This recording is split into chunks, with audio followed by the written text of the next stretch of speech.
I don't know why everybody has this just like crazy love for the West all the time. Rania Masri El Khatib climbed to the top of the Gulf's luxury retail ladder and then jumped. With globalization, our culture now reaches the world, and the diaspora, we're everywhere. She built Level Shoes from the ground up, turning it into one of the region's most successful luxury footwear retailers. Now she's CEO of The Giving Movement, a brand built on local manufacturing, sustainable fashion, and a founder's conviction that purpose and profit can coexist. A brand that's charitable needs to be alive in order to give. How do you take over a brand without killing what made it special? You need to learn the industry, you need to learn the operations, you really need to experience, you need to fail, you need to try. And what are the real economics of building sustainable fashion in the Gulf? We shifted our modus operandi in order for us to survive. Let's dive in. Rania Masri El Khatib, thank you so much for being here with us on Money Moves. Welcome. Thank you for having me. You've said, stop trying to win New York before winning your own neighborhood. What does that actually look like? Look, you have to test your product and your company in your home turf first. And I think the Giving Movement has done a fantastic job with it. You know, it really resonated with the region. It started within the UAE. It grew like crazy in the region. So from a product fit point of view, that was a huge win. But then if you really want to look at sustainability of any organization, you need to look at the operating model.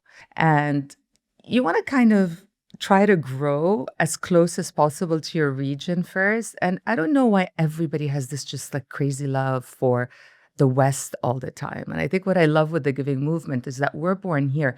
Let people in the West say, where did you get that from? And not necessarily get it first, right?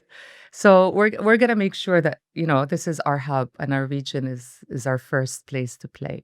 So after Level Shoes, you took over at the Giving Movement. What part of your experience at a massive retail conglomerate like Shalhoub was completely essential for taking on this new role? Wow, it wasn't just Shalhoub, but Shalhoub was the biggest part of my experience here in the Middle East. I was with them for 15 years. But I think the most important thing in order to grow or to scale a brand or to create a brand, yes, there's the creativity. Yes, there's the product itself.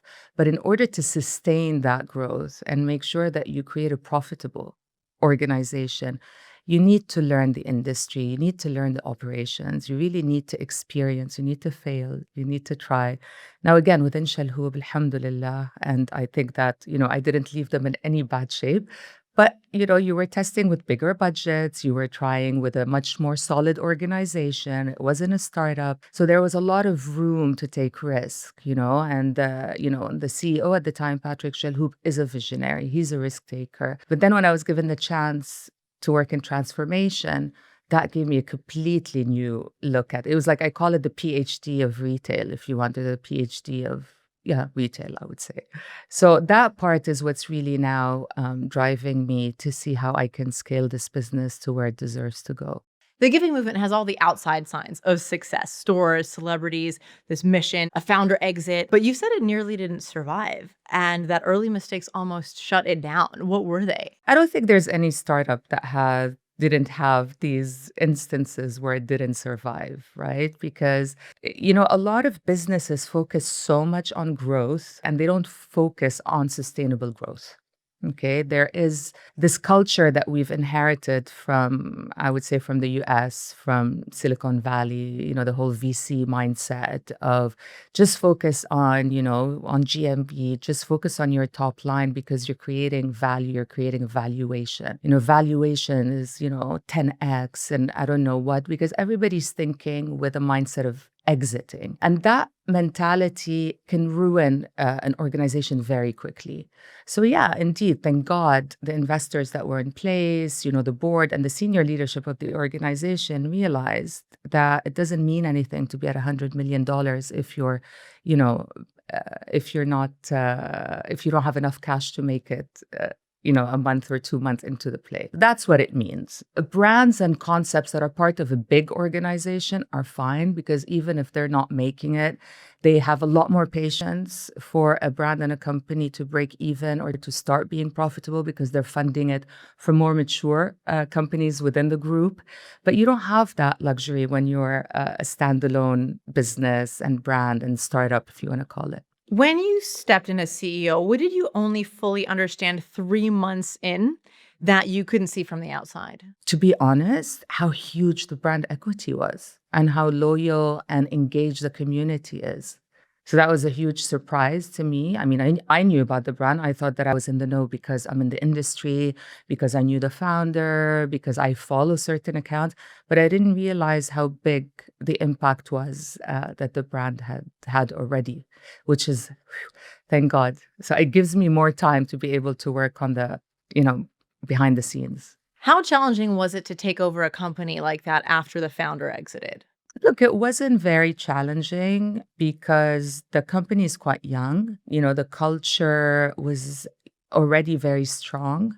And I think that the board that hired me made sure they took their time to have a good fit.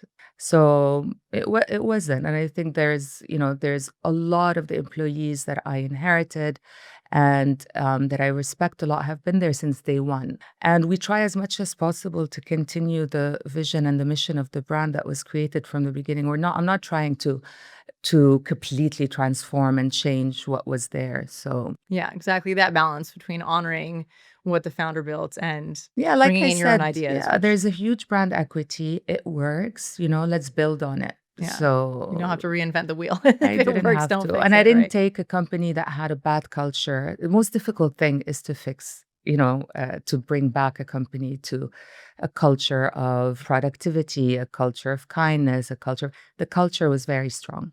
Let's talk money. Where does cash get trapped in a locally made consumer brand?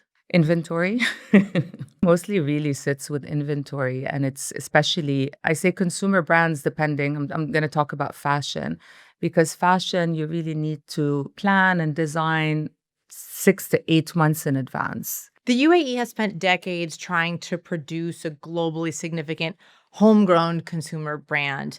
Why has it been so hard structurally? And what does the giving movement have that earlier attempts didn't, do you think? A lot of people don't realize that Emirates Airlines is a homegrown Oh, yeah. But I mean, like consumer sort of brand. retail, let's say a retail. Yeah, but Huda yeah. Beauty is another one, Fixed Chocolate is another one. But true, in terms of fashion, there wasn't that many brands that came out of the region, that made that global impact, or if you want a big regional impact. And I think that, look, the ecosystem, this is a country that's only 50 years old. When you talk about fashion, when you talk about craftsmanship, when you talk about streetwear, this goes back. They say influence from the 80s, influence from the 70s. You look at so many things that come in history. So for sure, it took us, time to mature in this market. But what we found coming up recently is a huge street culture in the region.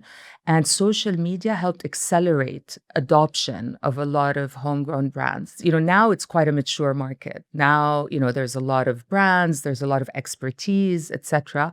Now you can start looking more, but it was a market that was very focused on importing brands, and the consumers were very loyal to international brands. They didn't really trust, local brands. Even local brands would name, international names to their brand so that it could be more attractive. Hey guys, we're like the Bottega of the Middle East, or we're the Nike. Exactly. Yeah. And if you see the t-shirt I'm wearing says the Giving Movement in Arabic. And what I'm finding is that, again, social media, but also national pride. Yeah, a lot of people really love to now celebrate their language, celebrate their 100%. culture. So if you have a good product and you can figure out manufacturing and you can get the right support system from a funding point of view, from a mentorship point of view, and you have the talent, there's really no reason today not to be able to get there. If this brand had been built in London or New York, what part of the model wouldn't work? A few years ago, I would say maybe the Arabization of it. Now that with globalization, our culture now reaches the world. And with globalization and the diaspora, we're everywhere. I think there's a huge desire for it because there's this desire for authenticity. I think people are more and more just kind of over having like a big generic brand name plastered on your product that everyone else has. They want something different and real. And something that has a meaning. Yes, a story. And this is the thing with the giving movement. It was built on that. I feel that. Yeah, like, okay, cool. Yeah. Sometimes I'm in a foreign airport and I'm like, oh my gosh, giving movement. Yeah. Like maybe we're in Yeah. And I love that because I don't want us to be overexposed. I want it to still be that secret from the region that people could get, oh, you've been to Dubai? Or where'd you get this from? We both know something. That is special. The giving movement, of course, is known for giving to charity. How does that actually work? A percentage of gross margin, of revenue per unit? Walk me through that. So it started as revenue per unit, okay? But again, it was not structured in a way where we can maintain that because obviously there is no fashion brand that can, be profitable from year one, especially when you're growing. And today it's a percentage of profits, okay? Percentage of profits. And we deal with organized charity platforms. As you know, in the UAE, it's Dubai Cares. But when it was created, it was really created with one, the founder was very passionate about one organization that was building a school for orphans in New Delhi. And I'm proud, it's called Harmony House. And I'm proud to say that the Giving Movement was a big partner in building it to the point where we have some people that are working in our offices that graduated from it already. Oh my gosh. Yeah. So it's these stories that Fantastic. matter. You have stories like this. You saw our current collaboration with Kareem, where we created an exclusive T-shirt that is only sold on Kareem. And then it's through Kareem's charity, which is a donation to Lebanon. We're also in talks with a cancer foundation for kids. So we have many pillars that we focus on. And it can come in any shape or form because we also donate a lot of our stock, our overstock to underprivileged groups. What's the hardest decision you have to make when trying to be both a charitable brand and one that makes money? I think what people need to understand is a brand that's charitable needs to be alive in order to give. They're always struggling. The money has to come from somewhere. The money has to come Ultimately. from somewhere. The thing is that it's such a fine balance. And now it's a known fact. And a lot of businesses, understand this now. But it's very important. The customer doesn't care that you have to exist in order to give, right? The customer also doesn't care how much you're giving. The customer and our community just want to see what impact they are having through their purchases. So these stories are very important to reflect. And that's something that we are working on to make sure that very soon we have very clear stories where people can connect to, what happened with their contributions. You've been buying the Giving Movement for the past couple of years. Look, at the impact on that. UAE manufacturing costs more than offshore. Roughly how much more? Not very much more.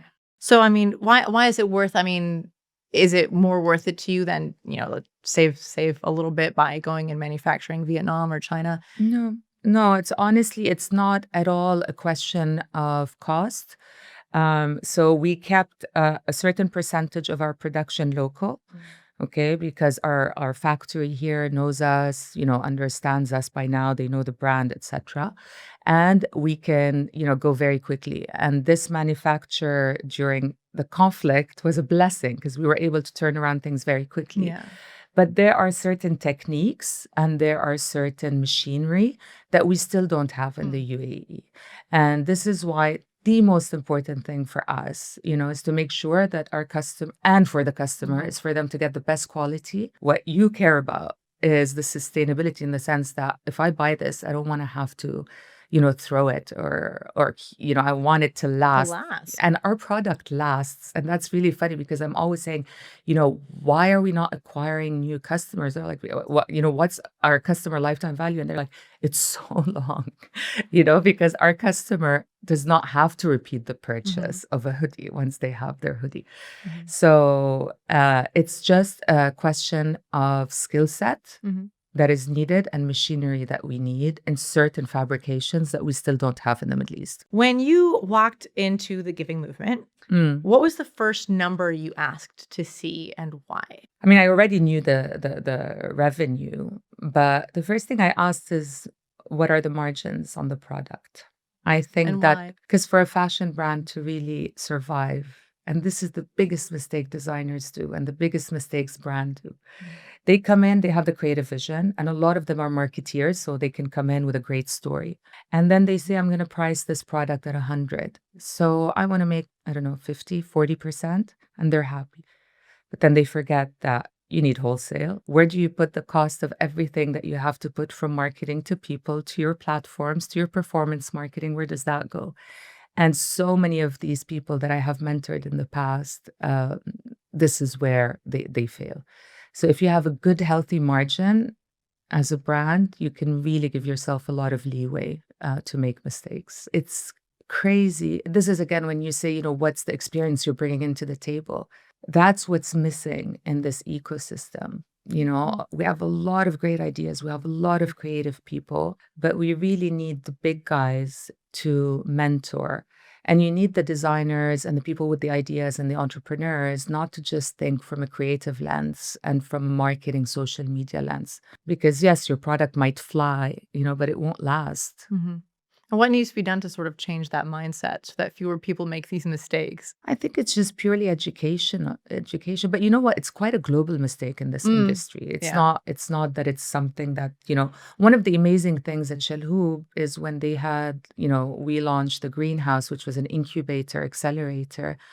There was people with great ideas, and then the group decided this is, part of their support to the community where they bring in these designers or these startups and they give them access to the big organization.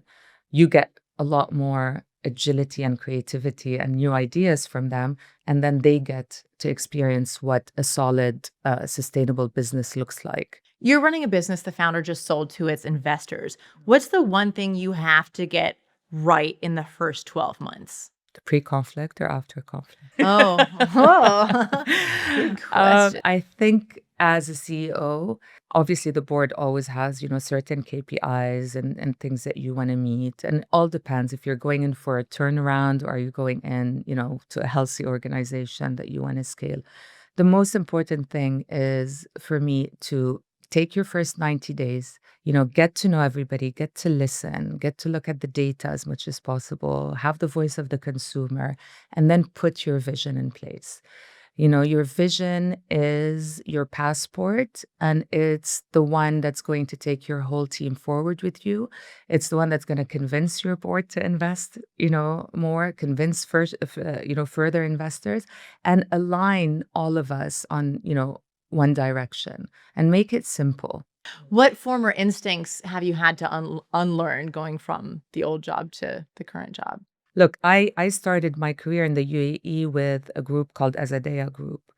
And I did 4.5 years, with Inditex, and Inditex being the company that, with Zara and Massimo Dutti, I was in charge of Bershka at the time, and we were just opening it up. But that learning there mixed with luxury was just the unbelievable mix that I got, because I learned from Inditex pure supply chain. What I learned from luxury is the storytelling, the emotional part, the customer service, the personalization, and all of that. And I think today, if you can marry these two, in a brand such as the Giving Movement, it's a winning formula. If global growth pressure starts to bite, what actually stops the brand? 'Cause I mean, there's more like there's an instinct to cut costs in different areas and maybe break some of those promises, some of those mission promises that, might cost you more, but are part of your identity. Like, what actually stops the brand from compromising on those promises? Honestly, I'll use an example, a very recent one. We stopped shipping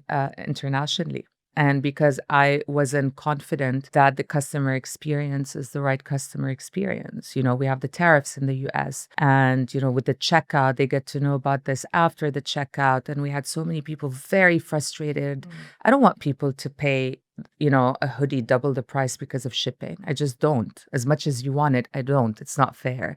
So customer experience will definitely be always the one that will stop. So we need to get it right. Every piece of the pie, every growth avenue has to be, tested. I always say done is better than perfect, but when it affects your customer experience, no, perfect it. Make sure that you're not going. That came out to a large number of people. And, I asked the CX team, the customer experience team, to make sure that each one of them is emailed with a direct contact within the organization. And we called it white glove service, so that when they do want something, they can still get it, but they'll get it from our customer service team versus having a broken customer experience online, delays in potential shipping, arguing with couriers. I just don't think that reflects on your brand at the end. We just literally stopped it. And again, a lot of things that are not in our control, and things that are in our control. But like I said, it's really important for the giving movement today to own our home turf. And I think we're very strong and very solid in the UAE. We still have our neighboring countries that love the brand.